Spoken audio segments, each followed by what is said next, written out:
J'ai une astuce révolutionnaire pour effacer les voyants moteurs sans diagnostic. Magnifique! Non, je rigole les amis. Ce n'est pas une astuce révolutionnaire, c'est une astuce qui peut vraiment dépanner. Et si vous êtes en panne aussi au bord de la route avec un voyant moteur ou autre, ça nécessite juste de défaire ses cosses de batterie. Donc on va voir tout ça tout de suite. Donc on va se mettre dans la situation. Je vais te la démarrer et donc il y aura un voyant moteur au tableau de bord. Voilà. Comme tu peux le constater, elle a un voyant moteur qui reste au tableau de bord. Et en plus, elle tourne pas tellement bien là, on sent qu'elle a des ratés. Admettons que je suis en train de rouler et qu'il y a le voyant moteur qui reste allumé et ça m'emmerde et que je veuille éviter une dépression directement dans ma voiture, eh ben on va faire cette technique. Vu que dans la situation, je n'ai pas de diagnostic, bien évidemment, si vous en avez un, il n'y a pas besoin de faire cette méthode. Quoique, si... Je dis des conneries parce qu'un coup ça m'a sauvé, même le diagnostic ne me redémarrait pas la voiture et cette technique m'a redémarré la caisse. Pour commencer, on va débrancher la batterie. COS négative en premier, ensuite COS positive en deuxième. Voilà, magnifique. Ensuite, tu te munis d'un chiffon et tu protèges tes deux COS pour qu'elles ne soient pas en contact avec quoi que ce soit. Ensuite, tu prends donc tes deux COS de batterie juste ici, là, le plus. Batterie débranchée toujours, hein. Que ça ne touche pas les tétons de la batterie. Hein. Tu prends ces deux bazars là, hop, tu vois. Donc les deux câbles de batterie débranchés, je le rappelle, débranchés. Ensuite, tu prends une quelconque clé que tu as dans le coffre ou ce que tu veux, un truc en métal, et tu les fais se toucher. Voilà.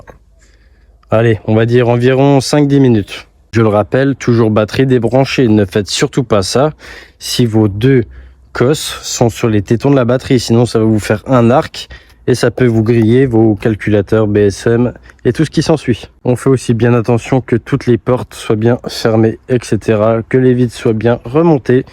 Il y a certaines bagnoles où tu devras refaire ta réinitialisation de vitres pour remonter tes vitres, mais pas là-dessus. Pas sur Peugeot Citroën.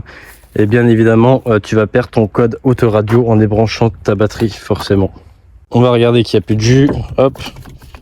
Et en gros, de faire ça, toucher les deux COS, ça va réinitialiser le calculateur. En gros, ça va lui faire un reset.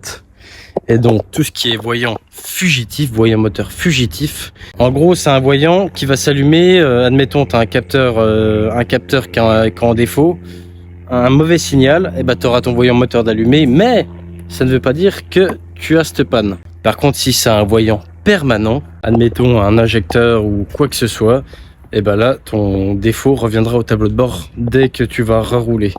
On parle bien de voyant fugitif. Mauvais signal ou il y a plein de choses possibles. Vous avez tous déjà eu sur votre voiture un voyant qui s'allume. Tu ne sais pas pourquoi, tu ne sais pas comment. Mais c'est comme ça, il s'est allumé, il s'est éteint et tu l'as pas revu pendant 2 ans. Ça, c'est un voyant fugitif. Par contre, un voyant que tu as tout le temps sur ton tableau de bord, tout le temps, ou même tu as une perte de puissance ou autre, ça c'est un voyant permanent. Pour vous dire cette technique, un coup j'ai acheté un 3008. Bon, il y avait un défaut de faisceau au moteur, donc c'était une panne galère à trouver. En attendant, ma femme roulait avec, donc un 2 litres HDI 163 chevaux. Et un jour, il s'est arrêté en roulant. Il s'est arrêté, il a calé. J'ai jamais pu le redémarrer. J'avais un diag, jamais pu le démarrer. J'appelle un pote, il ramène son diag, jamais pu le démarrer. Je fais cette technique-là, il a démarré. Du coup, après, il retombe en panne, genre tous les 2 jours. Tu sais pas pourquoi, tu sais pas comment, c'est à cause du faisceau, mais ça, je l'ai su après. C'était une panne récurrente chez Peugeot. Donc, il a toujours redémarré avec cette technique-là. Par contre, je vous le dis, cette technique n'enlèvera pas votre voyant FAP, par exemple. Bon, ça, c'est un CATA, c'est pas un FAP. Hein. Mais vous, pour ceux qui ont un FAP, ça n'enlèvera pas le voyant. Votre FAP, s'il est bouché, il est bouché, dans tous les cas. Donc c'est à faire réparer. Bien évidemment, c'est idéal pour dépanner ou vraiment si t'as pas envie de faire un diag et de dépenser pour rien, tu peux faire ça dans un premier lieu. Mais le mieux, c'est de faire quand même un diag derrière. Et je le rappelle, cette technique ne fonctionne probablement pas sur tous les véhicules. Peugeot, Citroën, ça fonctionne, ça c'est clair et net. Renault, ça fonctionne. Mais il y a tellement de marques de véhicules. C'est bon, les 10 minutes sont passées. Tout le jus s'est enlevé. Tout le jus. Nous allons donc pouvoir rebrancher la batterie. On éloigne ça de nous. Ensuite, on commence par le plus, cette fois-ci, pour rebrancher la batterie. Clac. Et ensuite, la masse. Donc là, on va redémarrer le véhicule. Et théoriquement, je dis bien théoriquement, il n'y aura plus de voyant moteur. Allez, vous êtes prêts?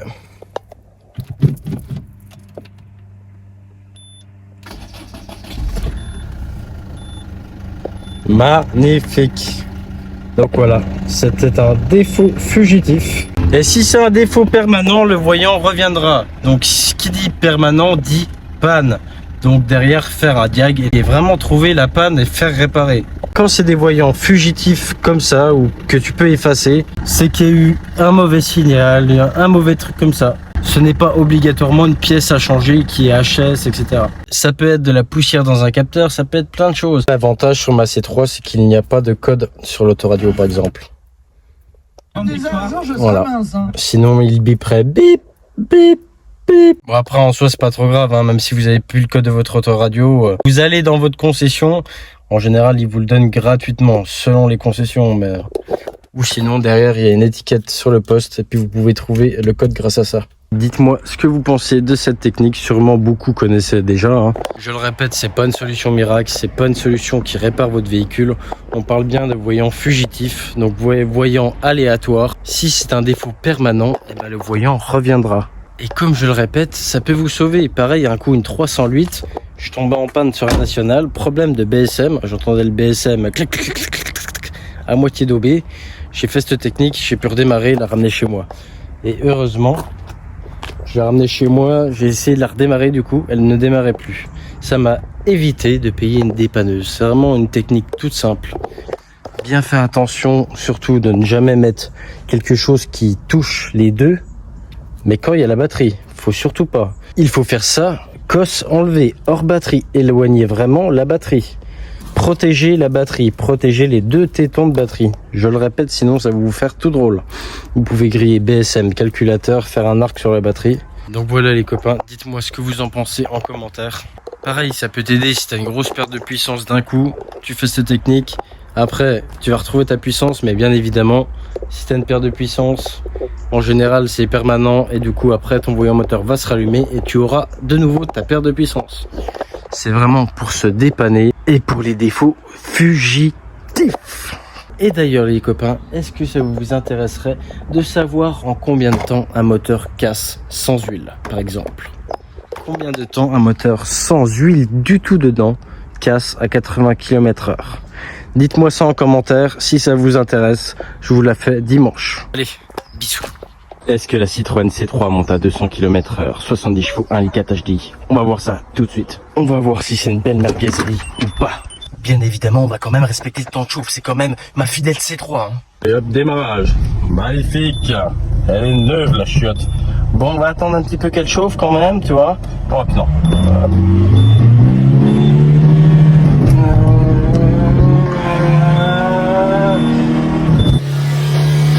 32, 33. Oh, qu'est-ce qu'elle a? 24. Elle aime pas. Oui, qu'est-ce qui va se passer?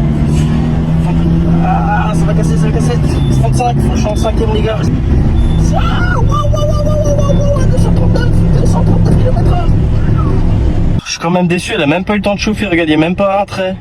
239 km/h, ça pousse. Elle a encore la santé du haut de ses 358 000 km, hein. Magnifique.